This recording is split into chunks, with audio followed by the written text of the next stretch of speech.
Hello, everybody, and welcome to this week's edition of People Always Ask. This week, we're asking a question that a lot of people pay a lot of money to find out. So I hope you got your notebooks out. I hope you're ready to figure out exactly what the steps are here. I'm not saying you're going to find yourself today, but I am saying that I'm going to give you some insight into how you even answer the question of who you really are and how to get in touch and find your authentic self. This is something that I do with a lot of people because I do trauma work. And what trauma does to people is it gets them a lot further away from who they really kind of authentically are because they need to survive, they need to protect themselves, and a lot of things come along with that that may have nothing to do with the original plan, but that's where you end up. So we're going to end this a little differently today. Normally I end with a tarot card. Today I'm going to end with a visualization. Because I really want everybody to sort of be able to get to some sort of place where they understand what we're talking about outside of just a theoretical context. So first, I got to drop some brain knowledge. The first thing that you got to know is when I'm saying who you are, I actually am basing this idea on something that's called polyvagal theory. It's a whole work up of brain research about trauma and how your brain works and how people cope with things. And what we know based on the way people's brains work is actually the version of you, the sort of authentic version of you who would get to show up when you're with your friends that you can trust, when you're somewhere where you're having fun, when you're on vacation exploring, that's actually a whole different brain state than when you feel like you need to worry about something, when you're feeling depressed, when you're feeling anxious, when there's something going on that's threatening your life. So let's talk about what you aren't. Okay, so the first thing that we need to talk about is where you can go when you're not going to the place that's authentically you in your brain, right? So obviously the place that we want to get to that's going to be you is called safety. So keep that in mind. We're going to be talking about safety for most of this, but let's talk about where else you might be. Because a lot of us, we have our home, then we got a home away from home. And our home away from home is actually one of these other two places. So the first most basic instinct any of us have since we are born is a shutdown response that's called the darkness. That's what I call it. In polyvagal theory, it's actually called a dorsal state. What this does to you is it puts you into what most people would refer to as depression, right? And so depression can be misunderstood because it's not just sadness. So what lives in the darkness, and these are the same thoughts that go along with it, it just feels like numbness. It's a shutdown. So even a baby can shut down when they're overwhelmed. So when you have early life experiences that overwhelm you, a lot of us have a part of us that could go right here to the darkness. We can shut down when we need to. We can shut off when we need to, when we don't want to feel, when we don't want to connect. Just like that, our bodies can go into a place where we give ourselves a message that essentially says, hey, shut down, stop feeling what you're feeling. So what feels true in the darkness is that you don't deserve to exist, that the world is cold, that you're going to end up alone. Okay, so those are the kind of thoughts that if you have them a lot, you should know that this might be your home away from home. What it feels like physically in your body is like you're numbing. Like you can't really feel the same joy. You can't really connect the same way. It's actually just your body kind of shutting down. You get more tired. So some of us might have noticed that while all the riots were happening, we got really sleepy. So that would be an example of a response that kind of lives in the darkness. We need to shut down a little, go down and have capacity to be able to cope because we're going there. That's what we're doing just to survive this moment. Right? We're shutting down. And a lot of us who go through depression understand that this darkness doesn't mean that you're sad looking. It just means that you can't really connect with the world or yourself the way that you normally do. Because even if you're going through the motions, it doesn't feel quite the same. Right? And so if you're not a person who always goes there, even if you are, the other place that our body can go is when we think there's something we can or should do about a situation, right? I call that place the chaos.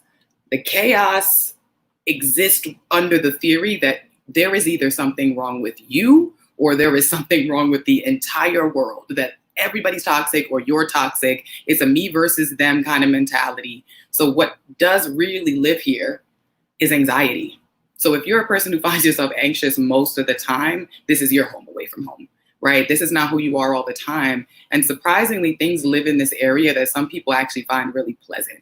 So if you are this person, this might begin reinforced for you because things like being a good girl, following all the rules, being a people pleaser, that also lives in the chaos. What also can live here is judgment. So if you find yourself in a situation where you're judging a lot of people, you're also being really hard on yourself, you should know that probably means you need to check in with your body because when you're doing that, it makes you feel safer. That being said, it doesn't mean that you feel good. It actually is the indication that you feel exactly the opposite. You feel like something's under threat. You don't feel good. You're worried about losing something. So if excessive judgment is coming up, you can just slow down and relax your body, and it actually probably will calm down and bring in a little more compassion. And so that's why what we're talking about today is not fight or flight. It's not the judgment. It's not the anxiety. It's not anger, which can be the secondary result of feeling anxious or uncomfortable or feeling like you need to fight in a situation. It's this other thing called safety. And so when we're talking about your authentic self, what lives in this brain state is social connection, possibility, curiosity, passion, right? So even if you really just want to have really good connected sex, you got to get here somehow. And what also lives here instead of self-judgment is compassion for yourself and for other people. And so it gets a lot easier when you're experiencing people in this sort of body state to do that. So let's get to the good meat and potatoes of why you're really here. So what? That's where you got to get. You can't get there. You're stressed out. Your job makes you freaked out. Your mom's yelling at you all day. So you can't find safety that easily. So let's talk about how you would know, right? We already said it. In the safety, you feel like there's possibility. You also feel like you're not as hard on yourself in the safety. So the easiest thing to figure out for you is usually, do you have a friend or a loved one or a person in your life that actually makes the worries go away, where you can authentically show up and just be whoever you are without concern of what's going to happen next. And when we mean safe, that's literally all I mean, right? You're not worried about anything. So if you got your notepad out like I asked you to, let's start the first list, right? Number one should be, who is a person that actually makes you feel like you're actually just being yourself, and that's okay. There's no conditions to it, no rules.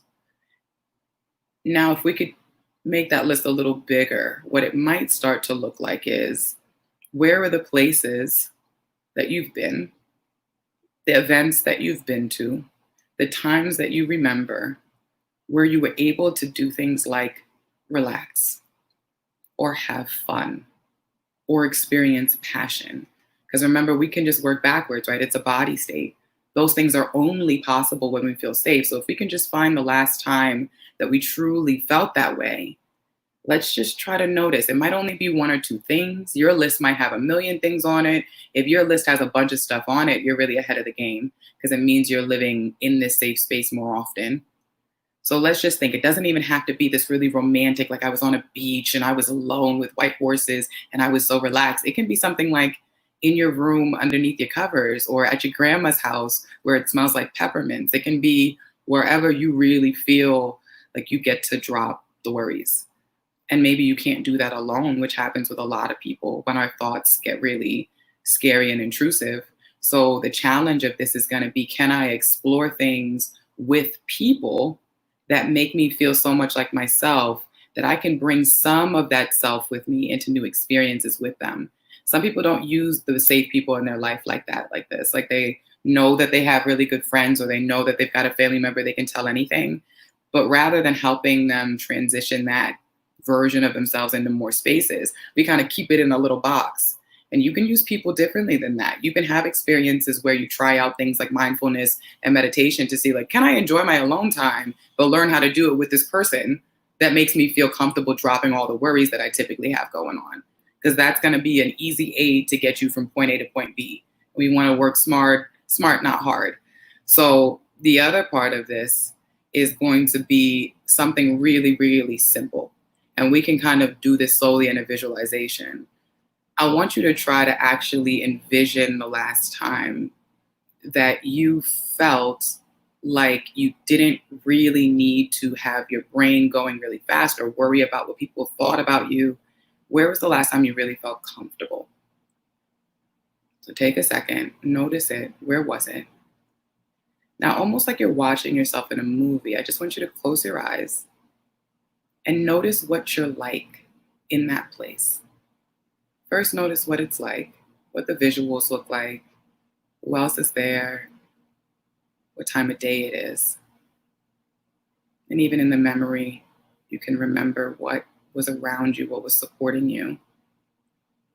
And then from there, notice as you watch yourself in this place, the last time you felt comfortable and safe, or maybe fun and like yourself. What does it actually feel like inside of your body? Now, some of us are going to have thoughts that pop in now as we're thinking of this really safe place that we went to. It's going to go, oh, you can't do that. You've got other things to do. But try to just focus on the part that feels good. And that feeling in your body, that's what you feel like. That's what you actually feel like. Without all of the defenses, without the darkness, without the chaos, that is who you are. That's actually still a whole person that can exist as naked as they want to out there. But at least you should understand what that feels like in your body to get to the place where you can think and see yourself without letting all of the thoughts consume you. So, one of the things that I do with people a lot of times is an activity called a container. I have a meditation that's on my SoundCloud, which is just, I can actually, let me create a little banner right here so that people can see it if they want to look at this afterwards. But I have this meditation up on my SoundCloud, a version of it anyway. So one of the things that if it's hard to get your intrusive thoughts to stop long enough for you to actually feel like who you are, that you can do is called a containment activity. It sounds complicated, but it's actually exactly what it sounds like. It's literally, can I envision a thing to hold the things that stress me out? So for those of you that actually want to do this right here, right now, get comfortable. You actually don't even really need to close your eyes necessarily if you're good at imagining and visualizing. But if you want to, just listen along as we do this, because it's going to be an interesting activity. And I mostly want you to notice if you can do this, right? Before we do this, because there's no right or wrong. If for some reason you try to put things away visually in your mind and you cannot, what that's a signal of is that you actually need your anxiety, you need your worry a little bit in your everyday life in order to survive. And so whatever doesn't go away, like I have a client that I worked with whose son was really sick. Her son wouldn't go away in the container, of course, because that's dangerous for her to totally put him to the side and not worry. So if you're a paramedic, if you're a person who works in emergency services, if you're a person who has a chronically ill person that you take care of, this might be difficult for you. So I just want to let you know there's nothing wrong with that. You can visualize your safe place and get the same feeling there, right? But for now, with this container activity, just know everything may not go away. So let's just start at the beginning. I want you to try to imagine a container that actually is big enough and comfortable enough to contain all of the stuff that stresses you out. So this can look like anything, and it can be anywhere. It can be anywhere in the entire world. It can be up on a rooftop. It can be in a place that doesn't even exist. The most important thing about wherever it is that you have to know it's safe and only you can access it, because this is your stuff. And so we want to make sure that if we're going to put it away, that you know where it is and you know it's safe for only you to access. So here comes the actual work of this activity. I want you to imagine there's some sort of way to make sure that you can get in and out of this thing. And when you open it up,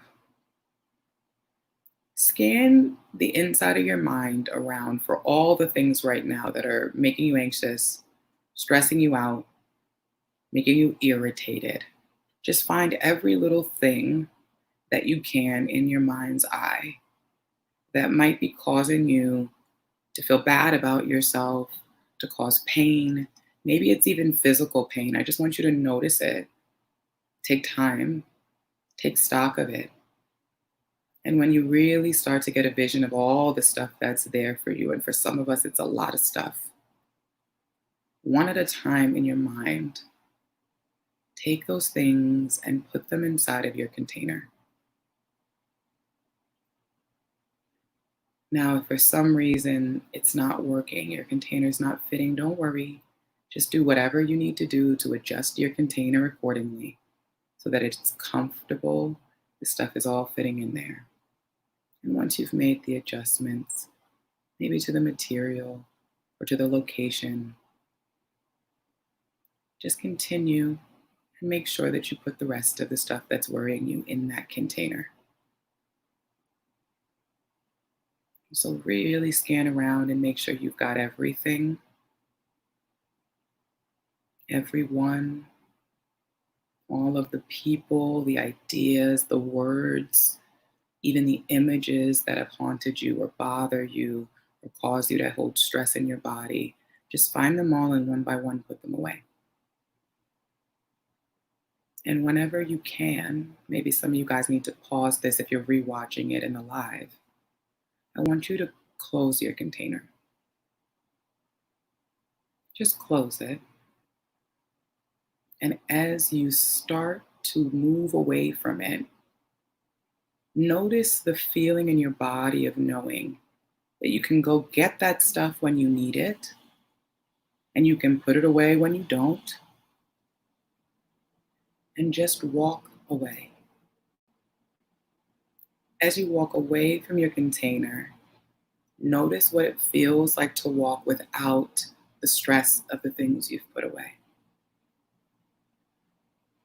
And imagine if you walked this feeling into your real life, how it might change things about how you experience here and right now.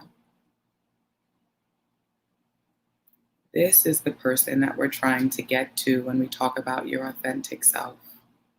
So if you were closing your eyes, you can go ahead and open them. The reason why people harp on mindfulness so much, and we're not talking meditation, because that's one type of mindfulness. We're actually talking about praying mindfully, walking mindfully, painting mindfully, singing, moving, dancing mindfully, just being present right here, right now, doing what you're doing. That's all that means. It trains your brain to start to notice who that person is who just put all that stuff in the container, right? It trains your brain to be present with who you actually are. And here's the gotcha about life. Your brain automatically focuses on negative stuff. If it makes it hard to survive, if it makes you cry, if it makes it painful for you, you will always remember, and you don't even have to think about it, your survival response to that. That's what the darkness is for. That's what the chaos is for. It's there to protect you. So don't ever shame yourself for going there. It's just protection. But if you feel like your protections are coming out too often, you do need to ask yourself, well, what am I worried about? Legitimately, not sarcastically, not judgmentally. What is my worry? Is my worry that I can't protect myself in social situations from what people think? So what? Am I scared I'm going to end up alone? Am I scared that who I am isn't going to really be able to connect with people and receive love? What is it I'm worried about? Let me just get honest about that. So then at least when that part of me comes in that starts thinking and worrying about what to do and who to be, I can tell myself, hey, I know you're worried about that, but you're fine. Because there's evidence of that, right? But we have to know what that actually sounds like, what we really are worried about, what it really is that's kind of haunting us. That's why it's good to have people and places that make you feel safe, because in that place, even in that activity, like some people will do an activity that makes them feel safer. If I really like and connect to creating music, just creating music puts me in a different headspace that allows me to reflect more as me, right? And so one of the things that we want to do is invite all sorts of time into our life where we can kind of sit in some safety. And so the metaphor I use a lot is that it's like you're in an ocean full of stress and chaos and all sorts of stuff. And what we want to do is identify how many islands do you have where you can rest, reflect, be you, refuel, get back to planning all that amazing stuff, dreaming, right? Even in the episode that we talked about leaving your job, you have to be able to have these islands of safety to even dream about what you're going to do next in a way that feels full of possibility, that acknowledges your strength. And because we focus on the negative no matter what, it has to be intentional that you try to make space to just focus on what's going on right here, right now. I'm not telling you to focus on being positive. That's actually not even the same thing. If you were present more often, you would feel better. Not because everything's always positive, but because most of the time, the negative stuff you're worried about actually isn't even happening. The negative thoughts that you're having are not about right here, right now, what's going on around you. They're about the past, they're about the future. They're about what somebody's thinking who's not in the same room as you. And if you had the skill to just be able to sit with your body and the presence in there, the other part of this that you could give yourself permission to do, which I really invite you to experiment with, is when you get excited about something, when something feels good to you, even with the doubts, go with it. Really. There might be something telling you, oh, I have horrible luck, I'm cursed. But you know what that is? The darkness. That's hopelessness. That's where that lives. So maybe that's just a time to check into your body. And I'm not saying there aren't situations that warrant you going into these survival modes. But when we're talking about you, when we're talking about getting liberated, that means that you have to get out of survival mode sometimes and allow yourself to just be who you are. And maybe you haven't done that since you were very little, when nobody was watching, when you got to play and explore things on your own, right? Maybe you haven't experienced that version of yourself. Maybe your safe place was alone in a house that doesn't exist anymore. But even though you haven't experienced it in a while, trust that it is always there for you to find. That's where trying to mindfully pray on a regular basis, trying to mindfully meditate, work out, do anything for yourself with yourself, even if it's spending time with your friends creating, that process is actually helping you see yourself. And I hope that when you are in those moments, you don't take it for granted, because hopefully you're making a list of all the strengths and all the amazing things that happen when you believe in who you are, when you don't worry about all of the rest of what everything else is going to look like and when you start to really notice who you are, sometimes it doesn't sound a lot like those thoughts that come along in the darkness or that come along in the chaos. Actually, there might be a lot of evidence there that that's not who you are at all. But first, you need to start to get present enough to see what's happening, to check your body. And so the biggest thing that you're going to have to notice, and we all have it sometimes, is there's going to be kind of a seductive loop that comes in. It's like a thought loop. I call it a hamster wheel, because it doesn't go anywhere. It doesn't lead you anywhere. That's how you know you're in it. You're thinking about it, but it actually doesn't help. Doesn't change anything. You don't make no plans. It's just somewhere we can get stuck emotionally, sitting, feeling terrible. That loop, if that comes in for you, start to take note of what's in that loop. What is it worried about? What are you starting to get so worried about? So that maybe if you need to make a plan to address what's making you feel unsafe in this world, I don't feel like I can protect myself, I don't feel like I can get love. Okay, let's acknowledge that. And let's acknowledge that that thought loop is only so useful. Once you've had the thought once, I'm going to challenge you to do one of two things. Either burn the energy off that comes with thinking the thought, right? So that way you can just run out of fuel and your body will naturally relax. It's like a pendulum. It doesn't matter whether you cry yourself to sleep or you go for a run, your body will relax afterwards. And then your brain will relax a little bit too. The other thing you can do when you have a negative thought loop pop in and you just don't want it there, maybe you're like, oh my God, I broke up with this guy 5 years ago and I keep thinking about what I could have done and maybe I should call. Okay, cool. So every single time that you think about Tyrone or whoever you broke up with, I want you to start thinking, what else am I going to replace that with? For me, when I have more anxiety than I do right now, what I would try to do when this sort of intrusive thing would happen, I'd just be worried about the same stuff again. In my mind, I would start to build my dream house, one room at the house at a time, one specific detail at a time, until the other thought was far enough away that it just wasn't there anymore and I could move on. That's going to be a real genuine way for you to start interrupting your thoughts and just keep going. The good thing about mindfulness is now there's a million apps that you can download that are actually really good, so that if you don't know how to do this, if you aren't really able to keep in touch with sort of that part of yourself, you can definitely try it. I'm not even going to pump one over the other, because it's basically all the same general principle. Pay attention right here, right now.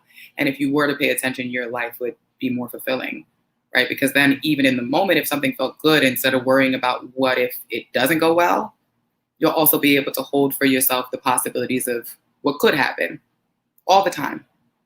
And for a lot of us, instead of making plans based on what we want and the possibility and the dream, we're actually making kind of scarcity dreams, right? Where it's like, well, I don't want to be homeless. I don't want to be single. I don't want to not have kids, right? And those kind of plans are so bare minimum that maybe you get what you want, but it actually doesn't even feel good because it wasn't even anything remotely close to what you really would have wanted if you were sitting with your authentic self and dreaming and allowing yourself and giving yourself permission to really get what you want. The relationship you'll end up with if you feel like you can move towards people who feel good for you is going to be totally different than the one you end up with if you're just worried about being alone. And those are the kind of differences that make it difficult for some people to show up as their self because they're like, oh, well, I've never gotten anything as that person. I've only gotten it as this person who people pleases. And then it reinforces exactly what you don't want, that you have to be this person in order for your life to be okay. And maybe there is another version of you that now that you're out of your household with your parents, now that you're out of all the expectations where you have to rely on other people to survive, you can trust your own insight, you can trust your experience, and you can start to let some people see some emotional vulnerability and see if it actually lets you have some dreams, let you have some moments where you feel like a whole human being who gets to show up without the darkness and without the chaos. So those are the real bare bones of it, guys. And no matter what course you do, I promise you, they're going to redirect you back to these same general points, right? Which is that you probably have been who you are for most of your entire life. And so your strengths and your skills have probably peeped out, poked their head through at different points in your life over the whole entire thing. And you kind of know intuitively what you are good at, what you could do, what your dream might look like. And the hardest part of it is getting all of those experiences that made us scared, getting all of those experiences that made us feel embarrassed and judged and ashamed and not good enough over to the side and really just be you now. Could you trust that there's some people who can handle you and that the world actually would be more benefited from you? All the dark spots, all of the good stuff, the whole version of you would be more beneficial than the performance you think you need to put on to survive. Because you can trust that your body remembers the terrible stuff. What you cannot trust is that you, authentic you, is going to show up if you do not put in effort. So this is really the only work that's worth doing most of the time. If you're going to work in a direction, in any other direction, to please other people, to get society's approval, to make sure your job really cares about you, the hard part of that is that on the inside, it's never going to feel as good as the work you would be putting in if you're really just trying to get to your authentic self, doing what you really think you deserve to do with the skills that you really have and treasure. That's how you don't get burnt out. You sort of have to connect that purpose and that self with the work. So that way you're not starting to go, oh, hey, it's not okay to create boundaries. It's not okay to stop. I have to do this in order to be okay. No, you don't. You're okay already. We need to make sure that you remember you're okay already on a regular basis, right? So as we were saying, it's a whole ocean. Just find some islands of safety. Maybe it's grandma's house. Maybe it's your best friend. Maybe it's your sister. Maybe it's vacations. Maybe it's working out. Maybe it's poetry. Find as many islands as you can. And if you don't have them now, start to explore in your body. When do I start to feel better? Sounds simple, right? But it's the first thing I tell everybody I work with to do. When you leave here right now, instead of just noticing when you feel bad, can you notice what makes you feel better? What moves you towards comfort? What moves you towards getting rid of the thought? If it's been accidental so far, do it on purpose. And just start to notice now what happens to your body and what the thoughts are that go along with that. That's the first step in gaining some control over when that happens. Can I get back home to me? When I get triggered, how can I get back home? The answer is going to be in your list of things that make you feel safe, right? Once I do that thing, okay, did that work? Good, I'm going to do it again. If it doesn't work, okay, fuck it, don't do it again. You do not have to be beholden to one form of mindfulness or meditation or getting in touch with yourself. If it doesn't work, don't do it. If it makes you feel guilty while you're meditating because you're messing it up, don't meditate. Do some other form of mindfulness. Eat mindfully. You could put a raisin in your mouth and just notice the texture and the flavors and really what it's like. And that activity would be as good as a meditation. So don't ever let anybody shame you around your self-care. Do whatever works for you so that you can start to get in touch with what this safe version of you looks like and follow the possibilities that come up when you're in that space thinking and dreaming for yourself. So that's it for now, y'all.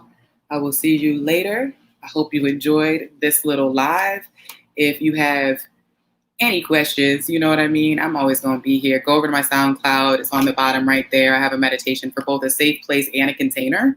So if you didn't do it with me or it was weird and short to do it with me, you can go over there and do it whenever you have time and some quiet and clean space to meditate in. So I will see you here next week.